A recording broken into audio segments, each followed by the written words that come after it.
welcome to episode 2 of Let's Try That with me, Sarah. And I'm Avery, the other host. So, last week, we started a challenge to only pay with cash. A little asterisk there besides bills, because I didn't want to try to deal with that, so I didn't do that. But besides that, I almost paid for everything with cash. And the same happened with me. What do you mean almost? We both... No, okay, you were like no, 1 for here, 2 transactions. Here. You start, and then I'll do my story. So Okay. what's your story? And then I'll tell my story. All right, so I got cash last Friday because we record these on Thursdays. And I got gas. I got a car wash, which turned out to be free, which was sweet. Because I went in to pay for the car wash, like into the gas station, and it like glitched and didn't charge me for it. So I got a free car wash because of the cash.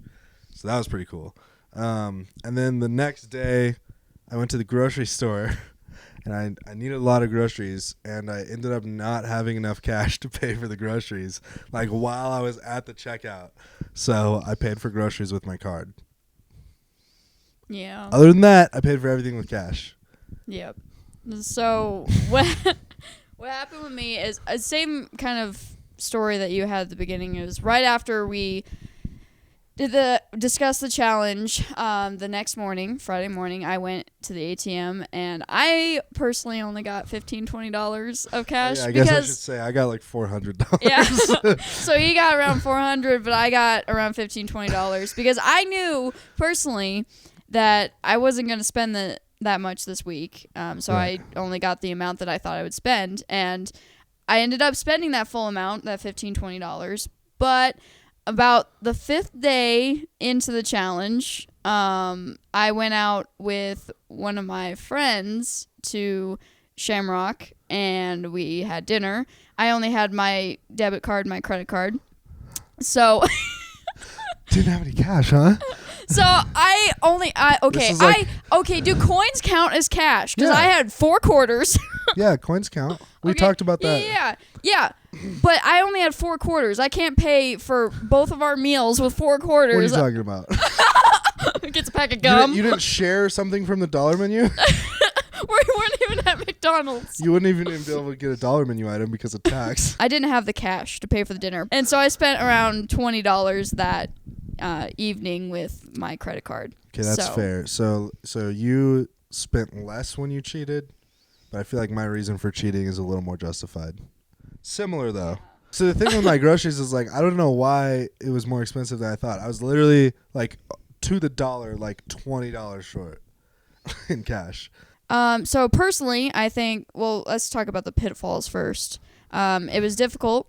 It sucks when you don't have enough cash. Yeah, it sucks when you don't have enough cash. Another pitfall is that it's so convenient to just pull out your card and just use it whenever for whatever cost, because cash, you have to have that specific amount to pull out, and then you have to actually have it. Yeah, you have to like do some sort of work. Yeah. To like make sure you have at least as much, if not more, than it's supposed to be, kind of thing. Whereas a credit card or whatever, you just, oh, there it is, I'm done. And I don't get cash from work or anything, so I'm always using my card. The only time I get cash is if I like get cash out.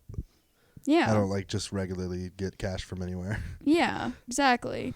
So that was really difficult, was just following through with that. So getting cash, like even Friday morning when I got cash, I was like, man, I'm spending the $2 ATM fee to get $20 out when I could have just used my card.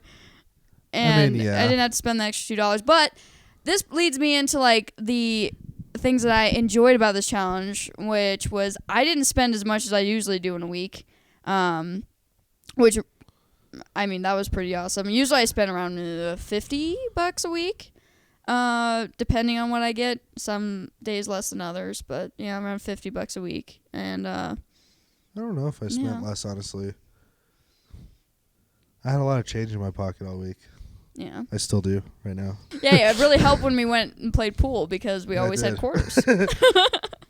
I don't know. I mean, I use cash more than you, but I really only use cash when I'm like doing social things, and that's just like a I know a lot of people that have gotten their cards stolen from restaurants and stuff like that. So like, that's why I use cash in those kind of places, or like bars or a venue for a concert or whatever. I just feel like it's better to use cash.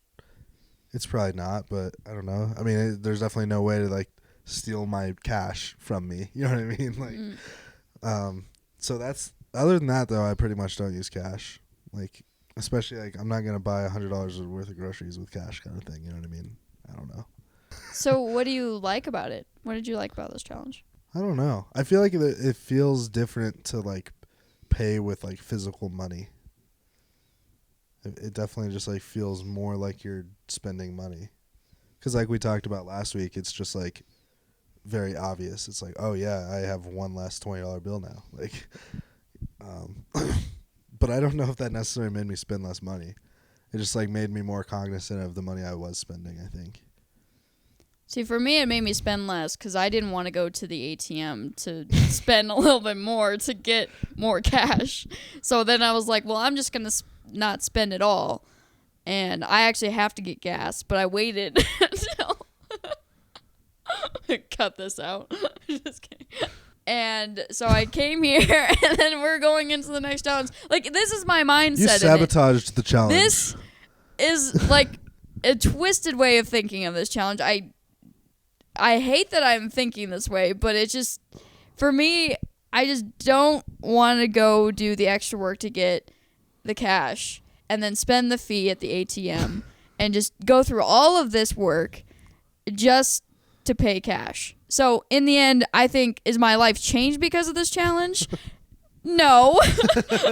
But I do agree that spending with cash, physical hard cash, is... Would you say it's also cold? Yeah, cold, hard cash. Yeah, cold, hard cash. Yeah, cold, hard cash. Yeah, it's good to have that cash around. Yeah. I think for personal, like the reasons you mentioned, and just, yeah, you won't. I feel like you won't spend as much because that's my personal reasoning for it. I obviously didn't spend that much. Do you recommend trying that? I recommend that you try it at least once. What about you? I think I'd recommend it.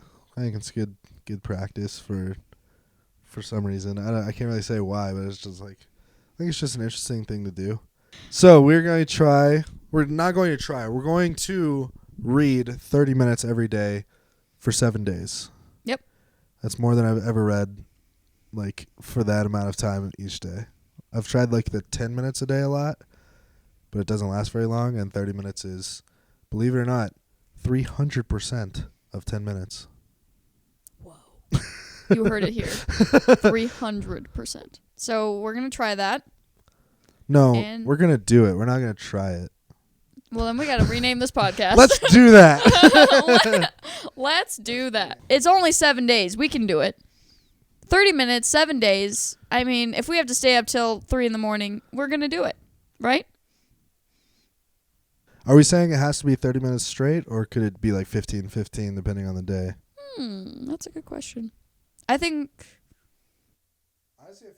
15-15, we could split it. Yeah, if needed for some reason. Yeah. So like, only I'm going to split try to do 30 minutes a day, like straight though. Only split it 15, or could we do like 10 and 20, or? You can do 1 and 29 if you want. Whoa. That's what I'm going to do. 1 minute, I open the page. Cool. I'm done. You don't even read a whole page, it's like midway through the page. That was a fast minute. That was a hot minute. Just kidding. For me, when I start reading, I'm more likely to read for longer. Like when I have done like the 10 minutes thing, I almost every time read for longer than 10 minutes. Yeah. It was just like the act of like physically sitting down and opening a book that was like the obstacle for me. Avery says that he does not have his phone near him when he's reading. I try not to. For me, Do you listen to music when you read? No, I can't listen to music when I read. But for me personally, I always have my phone near me. For instance, it's right here. Wow. For a lot of reasons, Where was that? You're like, whoa, there it is. But yeah, for a lot of reasons. I check my calendar a lot. I check email a lot, and then I send Snapchats a lot. That's mainly what I do on my phone. But it's always near me. I know the first two was like productivity, adulthood. Snapchat. I know. It went downhill from there. But yeah, so that's mainly why I have my phone near me all the time. But when I read the 30 minutes, I think it's important for me to not necessarily shut off my phone, but just not have it in the same room as me. Because, I mean, I'm going to get distracted. If the phone buzzes. If you get in a notification, it's over. Yeah. You're not I'm not anymore. in the zone. And we want to be immersed in this book. Like, we at the end of the 7 days, we should be able to tell you what that book is about and some details of that book. So, the book I want to read is called A Brave New World. And then Avery, he wants to read. Oh, God, what is it called? To Shake the Sleeping Self. Okay, so, yes, Brave New World. Is that nonfiction? Your book? It's a historical fiction. Okay. I'm sure we'll get in at least, I don't know, 4 chapters. 5, at least 5 or 6 pages. Yeah.